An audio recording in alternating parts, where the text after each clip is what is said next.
A Bradesco Seguros está ao seu lado, proporcionando tranquilidade nos momentos mais especiais. No nascimento do filho, na realização de um sonho, na compra da casa ou do primeiro carro. Está junto das pessoas em cada etapa da vida. Na garantia de um sorriso alegre e saudável. E na busca por um futuro pleno e mais tranquilo. Estamos presentes por todo o país, atendendo diferentes perfis, apoiando a cultura e estimulando a busca pelo bem-estar e qualidade de vida. Muito prazer. Somos a Bradesco Seguros. Temos orgulho de fazer parte da vida das pessoas. Afinal, proteger você é nossa maior missão. Bradesco Seguros. Com você, sempre.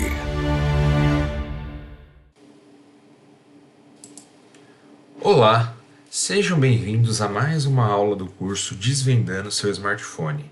Nessa aula a gente vai conversar um pouco sobre como escutar música, sobre como ler livros e sobre como interagir com essa multimídia de maneira geral da tela do nosso celular.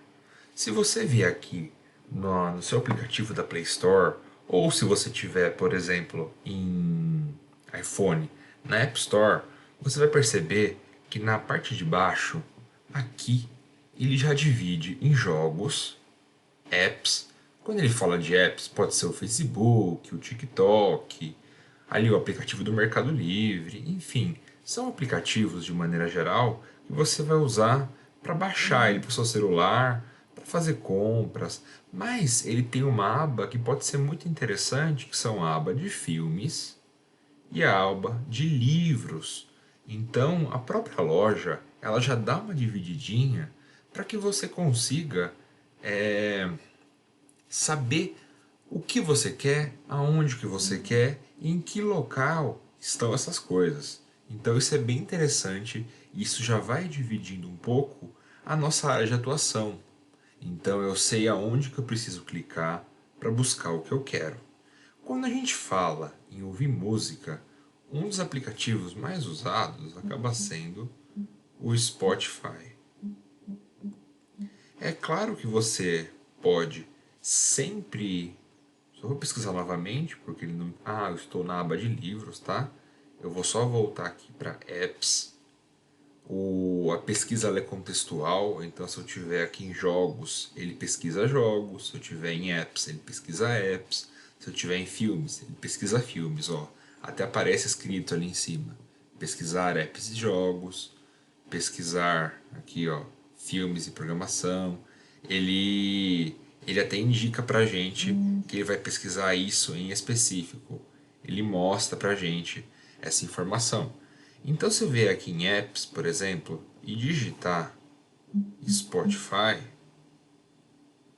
ele vai me levar até o aplicativo. Aqui no caso eu já baixei e ele tem duas versões, a normal e uma chamada de Lite. Qualquer aplicativo que você tiver na sua loja e que tiver com esse nome de Lite, o que ele quer dizer? O Lite é uma versão mais leve. A gente pode analisar aqui que ele tem um peso muito menor. Ó, ele tem 8 MB só. Ele é muito mais leve para ser baixado do que o aplicativo normal do Spotify. E bom, eu sei que existem aplicativos como o Deezer e outras plataformas, mas atualmente o Spotify é a plataforma mais utilizada para se ouvir música. Você pode apertar para instalar, no caso eu tenha instalado, eu vou apertar para abrir ela aqui. No Spotify, você pode usar ela tanto da maneira paga quanto da maneira gratuita. Eu acho bem interessante a gente dizer isso, porque não é obrigatório que você tenha ele pago. A grande diferença é que você vai ter um controle menor, é claro, quando você tem a versão gratuita. Mas o Spotify tem uma versão que funciona na web, ou seja, no navegador de internet, e ele tem essa versão que funciona aqui pelo celular. O que é muito legal é que o Spotify ele funciona de maneiras distintas. Eu estou aqui descendo, só passando pelo que a gente chama de feed dele, que é como se fosse o feed do Facebook, ou seja, quando você entra no Facebook e no Instagram, ele vai mostrando conteúdo para você, né? E aqui ele está mostrando conteúdo. Ele tenta encontrar um perfil meu e me mostrar diversos conteúdos diferentes que talvez me interessem. O Spotify, ao longo dos anos, ele tentou adicionar o maior número de conteúdos possíveis. Então ele começou muito só com música. Era música normal, assim, de algumas pessoas que iam lançando e afins. Mas com o tempo, o Spotify fez um plano onde ele começou a colocar, inclusive, alguns podcasts. E isso é muito legal, porque eu posso buscar aqui e quando eu clico em buscar, ele já fala artistas, músicas ou podcasts. Então, eu particularmente tenho muito costume de me informar, de escutar muita coisa via os podcasts mesmo, ao invés de um jornal tradicional. É um formato que eu gosto bastante porque eu consigo trabalhar, eu consigo ir fazendo outras coisas enquanto eu escuto. Então é bem interessante. Então, eu posso vir aqui, por exemplo, e clicar nas músicas pop e olhar o que eles têm como os principais artistas e playlists. Talvez a grande vantagem do próprio Spotify é que ele já cria para você uma série de listas de músicas, né?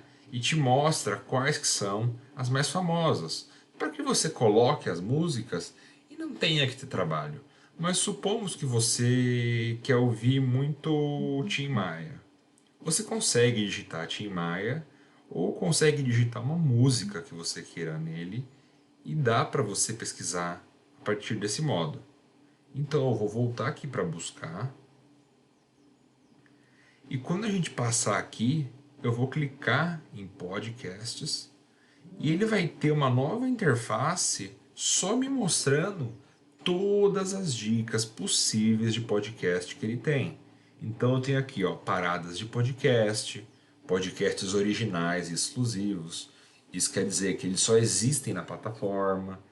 Aí tem playlists de podcast, ou seja, se eu quero ouvir uma lista deles sem parar, eles têm esse tipo de opção. Então é um conteúdo muito interessante para ouvir no carro, para ouvir enquanto faz alguma coisa, enquanto cozinha, enquanto trabalha. O podcast ele vem crescendo há mais de 15 anos, mas a gente pode dizer que nos últimos 5 anos talvez tenha sido a curva mais ascendente que a gente teve, porque foi quando eles realmente se tornaram o fenômeno que eles são hoje. Então a gente pode explorar aqui, ó, podcast com até 20 minutos, para acalmar a mente, para ficar tranquilo, para arrumar a casa. A curadoria que o próprio Spotify faz do conteúdo que tem na plataforma dele talvez se torne uma das coisas mais interessantes. O Spotify também tem planos para família, ou seja, eles têm assinaturas com valores parecidos ao da Netflix e da Amazon Prime, mas que até 6 pessoas podem usar a mesma conta. E isso, na minha opinião, é uma grande vantagem. Eu também posso clicar na biblioteca onde qualquer música que eu der um curtir, porque, por exemplo, eu posso vir aqui num podcast e quando eu clico em qualquer mídia dele e eu estiver escutando, eu posso dar um coraçãozinho em cima dele. E assim como foi o like, ó, dá até pra ver que tem um coraçãozinho em cima da música que estava sendo escutada. E quando você dá esse like, quando você manda, né, esse like, assim como o YouTube, ele fica salvo em coisas que você deu like, coisas que você gostou. Isso também é bem legal porque já meio que cria um histórico de coisas que você gosta, coisas que você curte, porque você consegue qualquer dia voltar e falar, o que eu tinha gostado mesmo, o que eu tinha visto mesmo. As contas pagas permitem que você faça o download do conteúdo, principalmente porque, por exemplo, se você estiver por aí, não tiver uma infraestrutura de internet boa, pode ser que os conteúdos não fiquem tão bem. E aí você consegue baixá-los. E da mesma maneira, sempre que você vê esse ícone com 3 bolinhas, que eu vou clicar aqui agora, é para você compartilhar um conteúdo. Então imagina que você gostou desse conteúdo, você quer mandar ele para colegas, ou mesmo que você gostou desse conteúdo de uma maneira mais profissional você quer mandar para outras pessoas, você consegue também. Então, falando em termos de streaming, de música, o Spotify é uma ferramenta muito legal, porém ele acaba não sendo a única. É legal analisar outras ferramentas como o Deezer e outras soluções do mercado, mas o Spotify ele acabou tomando a frente pela alta qualidade do serviço que ele oferece. Quando a gente vai falar um pouquinho sobre livros, já é um pouco diferente, porque existe mais de uma maneira de consumir livros quando a gente fala dessa mídia. Você pode comprar livros direto na Play Store e a Play Store ela vai juntar esses seus livros na sua conta de Gmail. Então eu posso vir aqui, ó, ver qual que é o tal mais vendido ou procurar um título em específico. Porém, uma dica bem legal que eu posso te dar é você procurar aqui na própria Store o Kindle. O que é o Kindle? A Amazon ela é muito conhecida por vender livros, tanto nacionalmente quanto internacionalmente. E ela tem uma plataforma muito extensa de venda de livros e que tem um leitor, ou seja, um aplicativo da leitura deles, que é muito agradável de ler livro. Então você consegue fazer marcações, tem uma fonte, tem uns modos de visualização que ficam super agradáveis à leitura. Então minha indicação é que você dê uma chance de talvez baixar o aplicativo do Kindle e ver como funciona a conta da Amazon. Por exemplo, tenho uma série de livros aqui. Eu não estou logado na minha conta, mas eu tenho uma série de livros dentro do meu Kindle que, quando eu não tenho oportunidade de ter o livro em mídia física, eu acabo pegando a versão dele em mídia digital. Às vezes costuma ser mais barato e costuma que eu não tenha que levar livros para lá e para cá. Como professor, eu estou sempre de uma instituição para outra e pode ser complicado ter que levar livros. Então isso coloca uma perspectiva muito interessante para a gente, tanto no ponto do streaming de música, mas não só de música. Vocês viram que a gente tem conteúdos diversos que vão de música a podcast, então a plataforma não é limitada. Mas se você está procurando livro, não necessariamente a gente tem que ir numa sebo hoje ou numa loja tradicional para buscar esses conteúdos. Desde uma Amazon até uma Google App Store pode te ajudar. Explorem essas ferramentas e curtam bastante elas.